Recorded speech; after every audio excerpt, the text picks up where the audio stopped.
Hi everyone, my name is JT. And I'm Serena. And welcome to Dare to Know. In this video, we want to share with you what we currently know about the science of happiness. There are many ways that you can increase your happiness, and everyone has different things that work for them.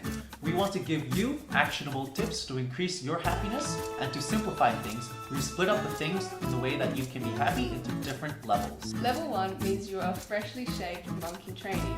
These are things you can do with minimal effort and take little time to complete. You can implement them into your daily life, and they'll give you an instantaneous boost of happiness. Level 2 are tips that require some training and effort. These are harder to make into habits, but you're like the avatar in the process of learning how to bend. Level 3 are the put into your actions. If you've done these, you're well into your happiness journey. Some would even say you've reached the final avatar state. Let's go!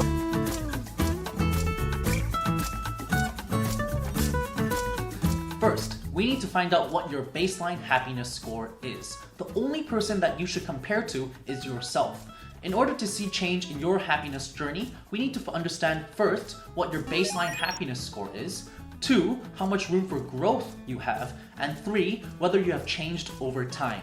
Head over to the link below to do your happiness quiz. It's very easy and can be completed in 5 minutes. It gives you a score between 1 and 6, with 6 being the most happy.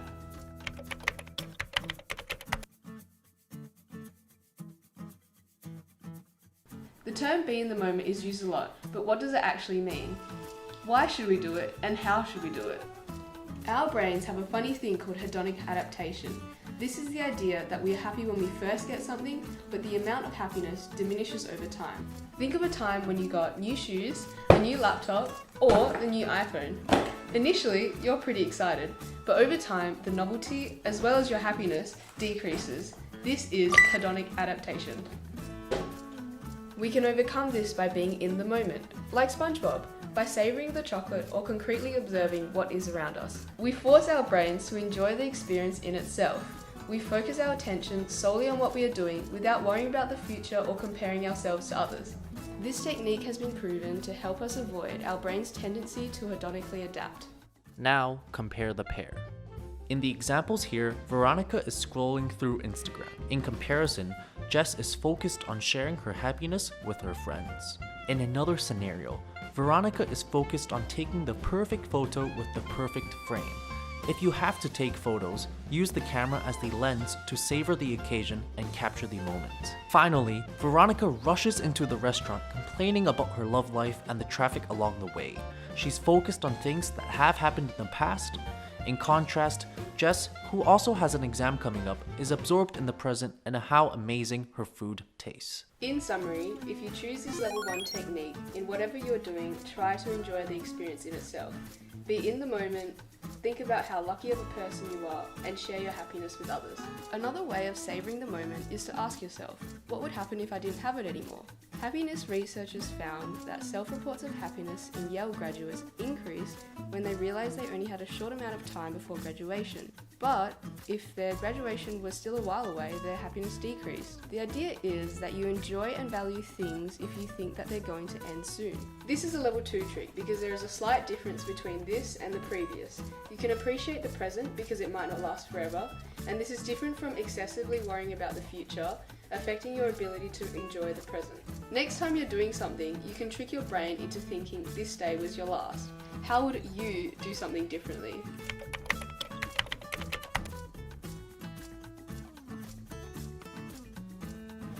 I have to tell you a secret. As simple as it sounds, being kind can actually make you happy. And there are actually scientific journals to prove this. First, look at this paper. Happy people become happier through kindness.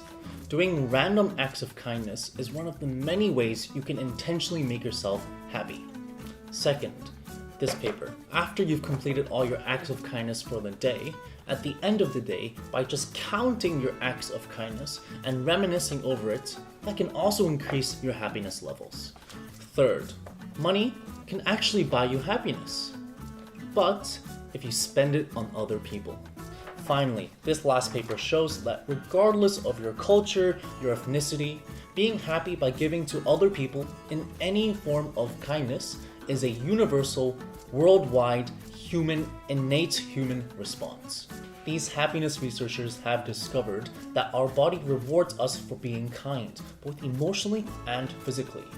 These are only 4 studies that have shown the immense benefits of just doing random acts of kindness. So why not give it a shot? These do not have to be over the top or time-intensive acts, but they should be something that helps. Give a few dollars, donate some blood, donate to a charity, or even saying something kind. If you choose to accept this task, perform at least 7 acts of kindness by the end of the week. At the end of each day, note down your act of kindness in a notebook or in your phone.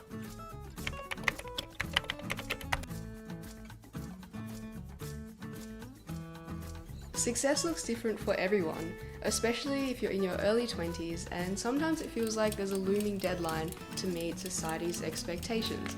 Whether it's make lots of money, or find true love, have a perfect body, or even getting good grades to get a stable job, these are all things that we think will make us happy, but might not actually in the long run. The success stories that we hear about, like the next 20-year-old billionaire, are like 1 in a million. And again, success is different for everyone. It's no longer the traditional linear path of graduating from high school, scoring top of your class at uni, and then landing that dream job. So what can you do? Avoid comparisons. Now, that doesn't mean you have to delete all of social media and completely detach yourself from society. In fact, many famous people had indirect paths to success. J.K. Rowling, the author of Harry Potter, was on welfare until she was 31, and the founder of McDonald's was selling paper cups and milkshakes until he was 52. Now take a look at these 2 diagrams. Which orange circle is larger? Which horizontal line is longer? Our intuition tells us that the right circle is larger and the bottom line is longer, but they're actually the same size and length as the other. This just goes to show just how bad our brains are at making comparisons. Instead, reframe the narrative. It's impossible and unhelpful to compare yourself to someone else. First, remember to compare yourself to where you were yesterday. Compare yourself to a year ago, 5 years ago. Think about your own goals and focus on achieving them. Second, reset your comparison points. Make a physical or mental list of those that give you a negative reaction. Then, change the comparisons that you're exposed to. So instead of filling your Instagram feed with supermodels and Photoshop butts that cause anxiety and jealousy, fill them with positive feeds that will inspire you. Third, limit your use of social media. Give yourself a designated amount of time, say 20 minutes per day. You can also use your phone settings to set screen time limits specifically for social media. Those who have left Facebook immediately experience a boost in life satisfaction and positive emotions.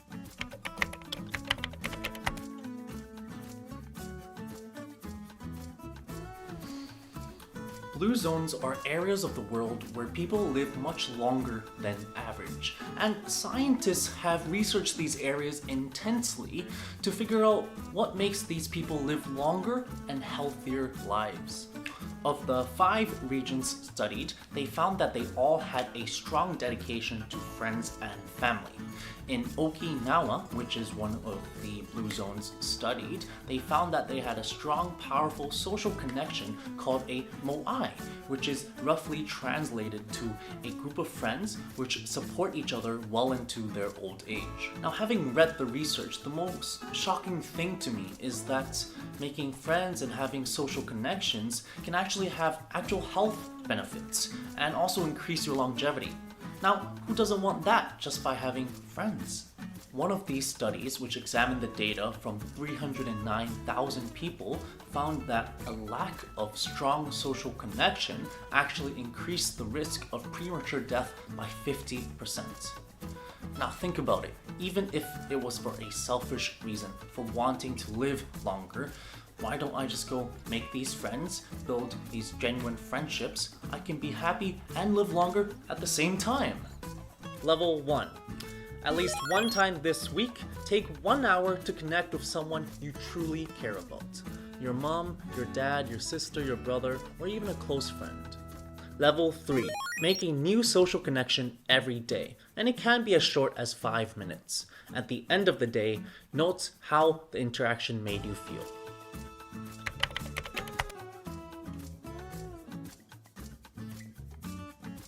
Gratitude is the quality of being thankful and the tendency to show appreciation for the things that you have. The word gratitude is derived from the Latin root gratia, which all have to do with kindness, generousness, gifts, the beauty of giving and receiving, or getting something for nothing.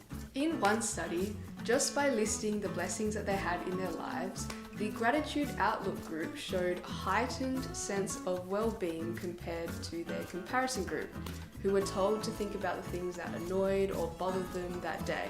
Perhaps more cool, they found that the Gratitude Outlook group had less physical symptoms of illness and even exercised more hours during the week. A conscious focus on your blessings may have both an emotional and interpersonal benefit. Level 1. Write down 3 things you are grateful for every morning and night. Count the good things in your life. This helps you stay present and in tune with the good things in life. And there's always something to be grateful for.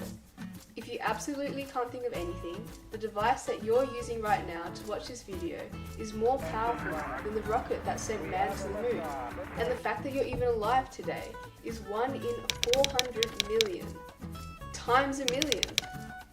Level 2. Write a letter expressing thanks to someone in your life and deliver it to them in person.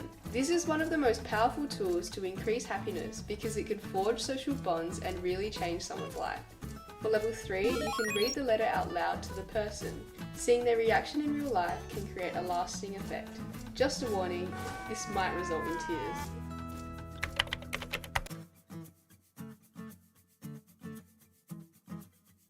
Our minds are naturally mind-wandering. We think about doing something else than what is happening in the current moment. We contemplate things that happened in the past, things that might happen in the future, and imagine things that never happen at all. All this mind-wandering actually comes at a negative emotional cost. One paper calculated that our minds wander 46.9% of the time. That means that around half of the time while we're doing something, we are actually thinking about something else. So what can we do? We can train our minds to resist mind wandering so that we can be here in the now. The trick to this is meditation. Now, I used to be a non-believer because how can something as simple as sitting down and closing your eyes lead to so many significant benefits? But then I looked into it, and science has found that there are actual physical, noticeable changes in the brains of those who meditate against those who do not. In one study, neuroscientists looked at the brains of monks who had an average of more than 10,000 hours of meditation. They found that these monks had significant changes in the structure and functions of their brains. In particular, we can see something called high-frequency gamma oscillations. In people who don't normally meditate, we can only see these gamma waves for a very short period of time. But in these monks, these gamma waves appeared very strong all the time during their meditation practice. These waves are indicative that their brains are more plastic and more flexible to change. For example, in becoming more resilient. Now, you might be thinking that it will take you a long time to accumulate that many hours of meditation. But other papers have found that in participants who go through an 8-week meditation program, in parts of their brain involved in learning, memory, emotional regulation, and well-being were already enlarged and more activated. In another paper, scientists found that participants who meditated 3 times for 20 minutes showed a decrease in habitual responding.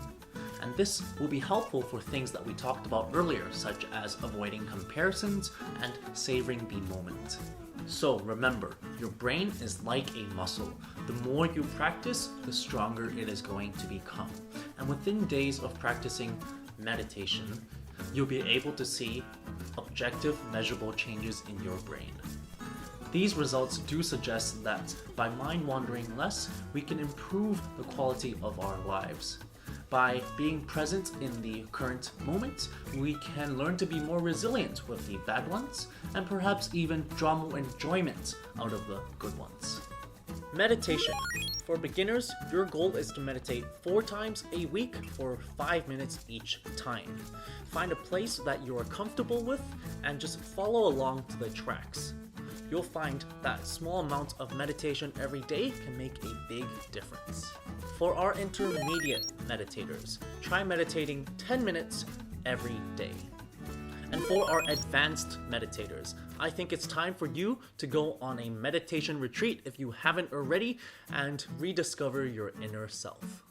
We hope that we've provided enough explanation and evidence as to how and why these tips might work.